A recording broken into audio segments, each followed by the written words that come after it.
Katte கட்டலதே. Hello all, welcome to the channel Learn Everything Karka Kasadara.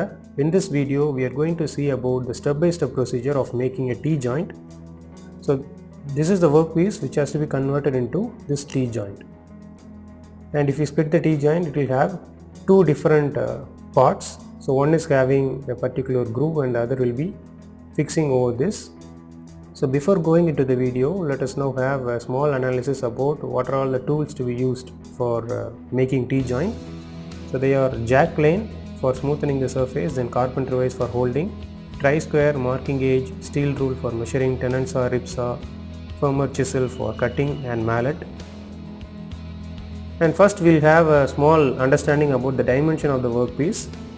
So the one part of the workpiece should be around 150 mm in length, which is 15 centimeters. So this entire length is 150 mm and the height of this piece is around 30 mm. So this height is 30 mm and we are going to make a small groove, or we are going to remove a small portion from this wooden piece whose depth is around 15 mm. So we are going to remove a wooden piece of 15 mm in depth. So we are going to remove this.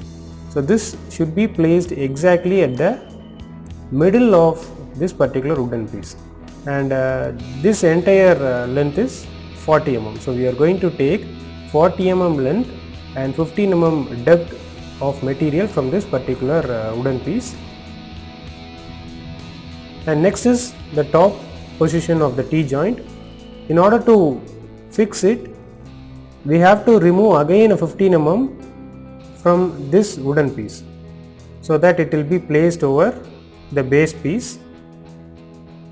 Again, the length of this wooden material is same 150 mm and the width is 40 mm and the height is 30 mm. So in this 30 mm we are going to exactly remove half of the portion at a length of 40 mm. So this entire length is 150 mm. Exactly at 40 mm we are going to remove for 15 mm depth. So this is what the entire operation is. Once after doing all this, if you fix the two parts, we can get a T-joint. So this is what we are going to do. This is the workpiece we are going to convert as T-joint. Initially you have to check for the surface finish or surface smoothness. Then you have to measure the dimensions. So as per the dimension given, it is at one side it is 40 mm and at the other side it is 30 mm. So the dimensions are everything okay. Then the entire length of the workpiece is 300 mm, which is 30 centimeter. So you have to split the workpiece into two halves so that you can make two different parts. So for splitting, you are just marking exactly at 15 centimeter, which is the exact half of the workpiece. Once after marking at 15 centimeter, using tri-square, we can also make lines using scale, but it will not be straight or it will not be perpendicular. So in order to make a perpendicular line, we are using tri-square. While using tri-square, the base should be in contact with the workpiece, which is the one is holding in his hand should exactly touch the workpiece so that it can make exact right angle. So now we are just marking the line all over the workpiece in order to split into two halves. So this is what the initial step. Once after marking 150 mm, we are not going to cut, we will be cutting the piece into two halves at the end. So now you can mark the sections as A and B. For our identification, we are marking at A and B. Now to remove a portion at the middle or at the exact half of the workpiece, we are just marking the middle point, which is 75 mm.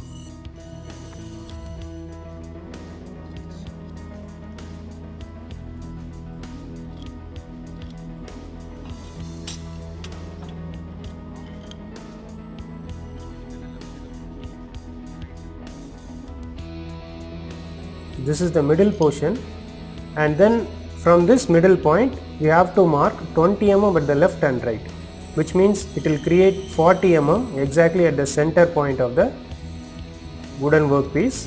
So we are going to mark 20 mm left and right from the middle of the section A. So now we have clearly marked the exact middle portion, and this particular portion has to be removed to a depth of 15 mm.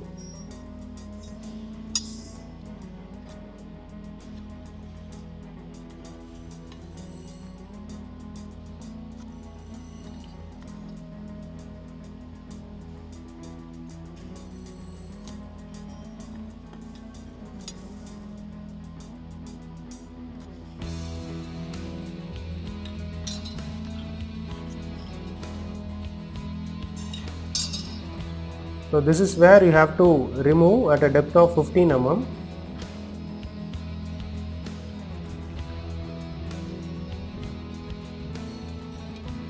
And at section B we have to mark 40 mm, which is to be placed over the base. So this is 40 mm. By using steel rule and tri-square we have marked 40 mm. So tri-square is very essential for making perpendicular lines. If you are using steel rule, there is a chance of inclination. So whenever you need a straight line, you have to use tri-square. Straight and perpendicular line, you have to use tri-square. So at section B we have marked 40 mm.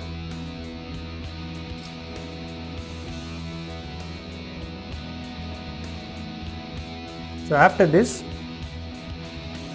we have to take away 15 mm. So for that, using steel rule we are marking 15 mm at different points. So here you can use either steel rule and a pencil, or else you can go for marking gauge.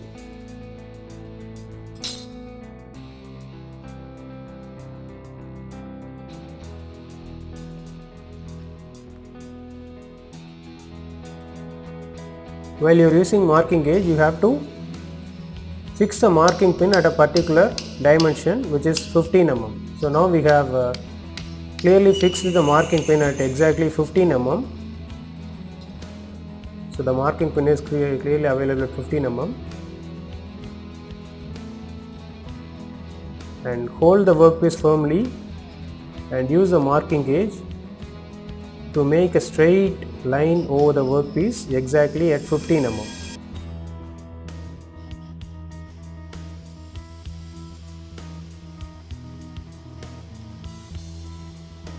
Now you can clearly see a small cut over the workpiece, which is dividing the workpiece into two, because the height of the workpiece is 30 mm.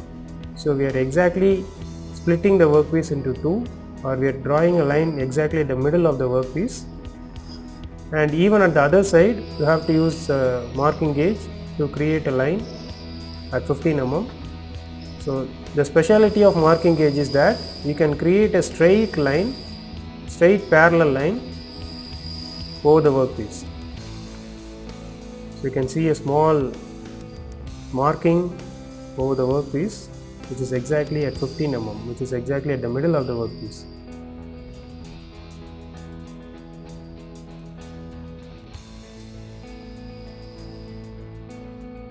Since we are beginner in carpentry, it is very essential to make shades using pencil.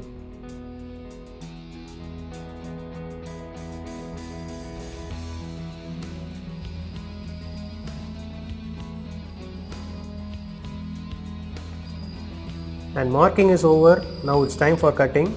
So before using rip saw, we have to make a small platform for the rip saw to place.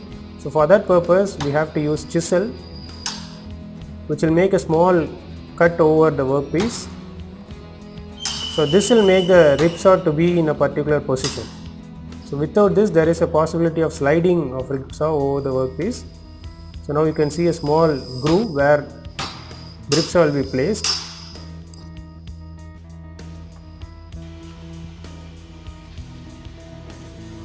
Now hold the workpiece firmly over the carpenter's benchwise. The workpiece where you are going to cut should be kept away from the carpenter's benchwise. And using ripsaw, make a cut till the 15 mm line. We are going to remove only 15 mm from the workpiece, so you have to make a cut only till 15 mm line. That is why we have marked 15 mm.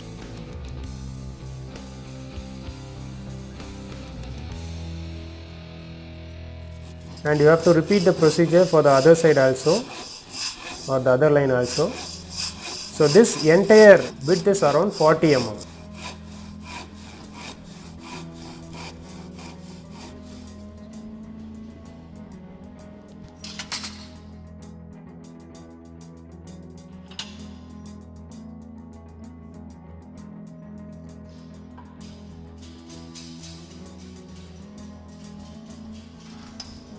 And for the top side of the T-joint, again you have to do the same.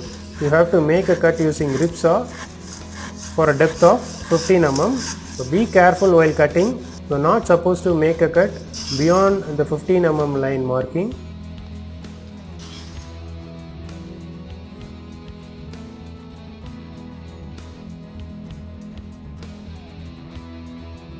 Now it's time to remove the unwanted portion by using chisel. So before using chisel, we have to hold the workpiece firmly by using clamp. And we cannot remove the entire portion in a single stroke because that may break the workpiece.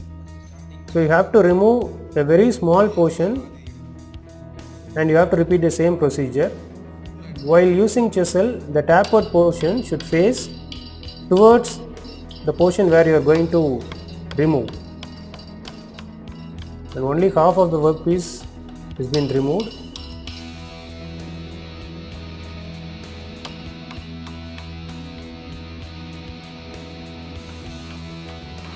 And he is Mr. Seshadri of Mechanical Engineering Department. Thank you, Seshadri, for spending your time in making T-joint.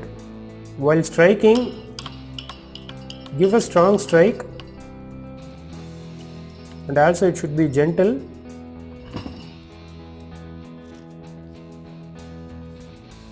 Now half of the 15 mm depth has been removed and the remaining half has also to be removed. Now repeat the same procedure for the next half.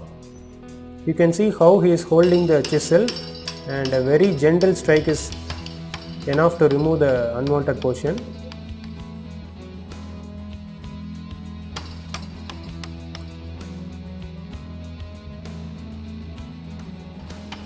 So depending upon the width of the material to be removed, you can change the type of chisel. We have two types of chisel, one is firmer chisel and second one is mortise chisel. So that's all. We have taken a 15 mm depth and 40 mm width groove.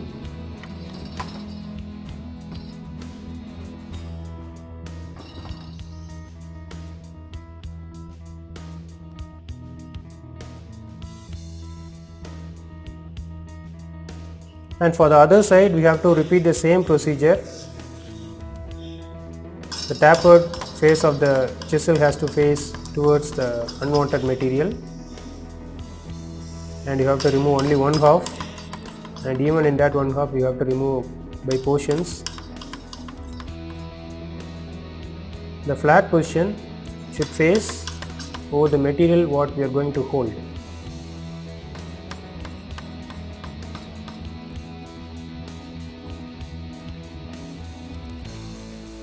So in a hurry, if you are going to remove the entire portion in a single strike, it may damage the entire workpiece and there is a possibility of breakage.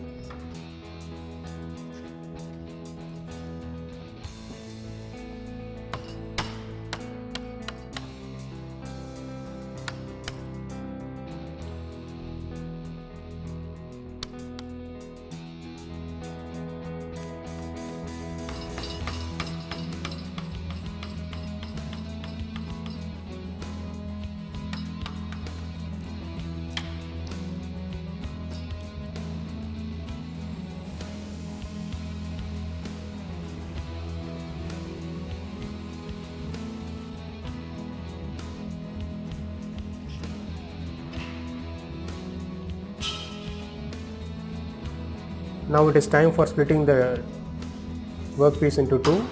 So for that we have to make a small base by using chisel and hold the workpiece.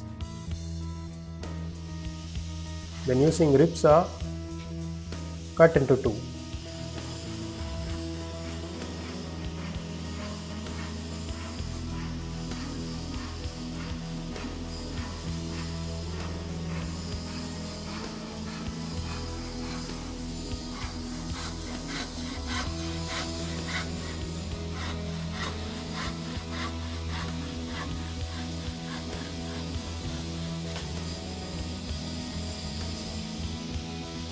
Now the workpiece is over.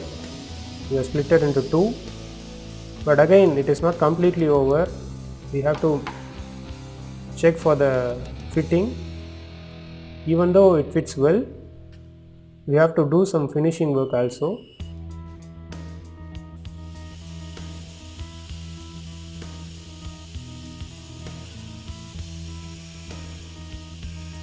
So you can see some rough surfaces over the workpiece. So it should be removed by using file. We have something called as filing tool. This tool is used for creating a smooth finish. This should be at the final stage. We have metal jack planes also, but that will remove huge materials, but this is only for fine tuning. So it will remove some excess material.